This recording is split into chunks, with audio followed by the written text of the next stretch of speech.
1925 সালে দেশবন্ধু চিত্তরঞ্জন দাশের হঠাৎ চলে যাওয়ার আঘাতকে ভাষায় বুনিয়ে কবিগুরু রবীন্দ্রনাথ ঠাকুর বলেছিলেন, এনেছিলে সাথে করে মৃত্যুহীন প্রাণ, মরণে তাহাই তুমি করে গেলে দান। বিদ্রোহী কবি নজরুল লিখেছিলেন, হায় চিরভোলা, হিমালয় হতে অমৃত আনিতে গিয়া, ফিরিয়া এলে যে নীলকণ্ঠের মৃত্যু গরল পিয়া। আজ বাংলাদেশের রাজনীতির আকাশে যেন সেই নীরবতাই নেমে এসেছে। একটি পরিচিত নাম, একটি শক্ত উপস্থিতি আজ ইতিহাসের পাতায় স্থির হয়ে গেল। মারা গেছেন বাংলাদেশের প্রথম নারী প্রধানমন্ত্রী, আপসহীন নেত্রী, বিএনপি চেয়ারপারসন, দিনাজপুরে জন্ম নেয়া খালেদা খানম পুতুল ওরফে বেগম খালেদা জিয়া। এই মৃত্যু শুধু একটি রাজনৈতিক নেত্রীর বিদায় নয়, এক মহাকালের পরিসমাপ্তি। একজন নারী যিনি বারবার ভেঙেছেন সীমারেখা, ভেঙেছেন রাজনৈতিক বাস্তবতার কঠিন দেয়াল, পুরুষতান্ত্রিক সমাজ ও রাজনৈতিক ব্যবস্থায় লড়াই করেছেন দাপটের সঙ্গে, আর নিজের আত্মমর্যাদা নিয়ে মাথা নত করেননি কোনোদিন। খালেদা জিয়ার জীবন কখনোই সহজ ছিল না। তিনি রাজনীতিতে এসেছিলেন কোনো আদর্শিক প্রশিক্ষণ বা ছাত্র রাজনীতির হাত ধরে নয়, এসেছিলেন এক কঠিন বাস্তবতা থেকে। সামরিক শাসকের স্ত্রী থেকে দেশের প্রধানমন্ত্রী, এক অনিশ্চিত এবং বৈরী রাজনৈতিক পরিবেশে। এই যাত্রা ছিল কণ্টকাকীর্ণ, বিতর্কে ভরা, কিন্তু একই সঙ্গে দৃঢ়তায় মোড়া। রাজনৈতিক দমন পীড়ন, কারাবাস, দীর্ঘ অসুস্থতা কিছুই তাকে রাজনীতি থেকে পুরোপুরি সরিয়ে দিতে পারেনি। শেষ দিন পর্যন্ত ক্ষমতার বাইরে থেকেও ছিলেন রাজনীতির কেন্দ্রে। অসুস্থ শরীর, দুর্বল কণ্ঠ, সবকিছুর মধ্যেও তিনি ছিলেন প্রতিরোধের প্রতীক, হার না মানার এক নিরবিচ্ছিন্ন গল্প।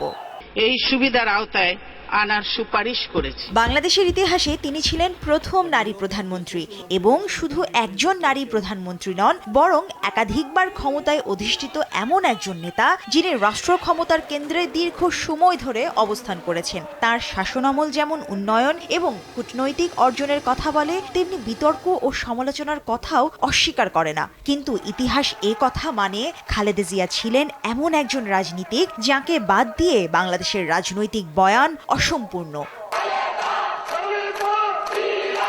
গোলসেন্স গ্রুপ আমার স্বপ্ন পূরণ করেছে। 5 তারকা হোটেলের অংশীদার আমি। আজ তার প্রয়াণ আন্তর্জাতিক অঙ্গনেও গভীরভাবে প্রতিধ্বনিত হচ্ছে।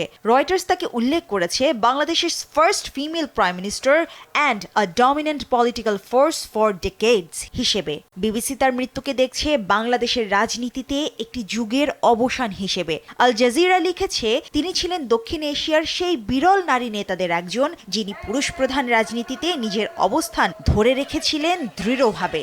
শিরোনামে বলছে, বাংলাদেশের প্রথম নারী প্রধানমন্ত্রী, ক্ষমতা আর প্রতিরোধের এক অদম্য জীবন। The Guardian, New York Times তার জীবনকে বর্ণনা করেছে ক্ষমতা, দ্বন্দ্ব এবং অটল রাজনৈতিক দৃঢ়তার এক দীর্ঘ আখ্যান হিসেবে। দ্য হিন্দু বলছে, এক মহাযুগের সমাপ্তি।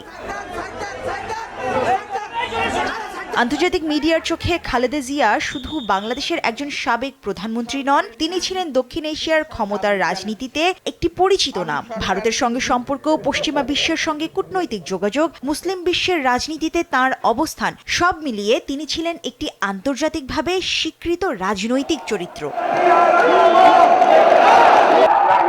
বিশ্লেষকরা বলছেন, তার মৃত্যু বাংলাদেশের রাজনীতিতে কেবল আবেগ নয়, তৈরি করবে একটি বাস্তবিক রাজনৈতিক শূন্যতা। কারণ খালেদা জিয়া ছিলেন এমন একজন নেতা যার উপস্থিতি কিংবা অনুপস্থিতি দুটোই রাজনীতিকে প্রভাবিত করত।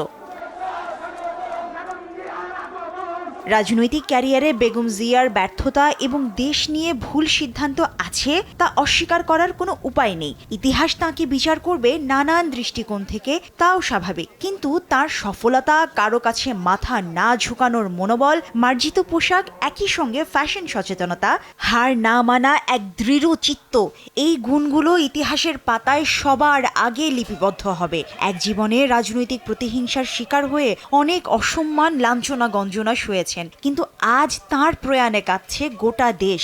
মানুষের গভীর ভালোবাসা ও শ্রদ্ধা নিয়ে চলে গেলেন। এমন বর্ণাঢ্য বিদায় কজনের ভাগ্যে জোটে? দেশের বাইরে আমার কোনো ঠিকানা নেই, এটাই হলো আমার ঠিকানা।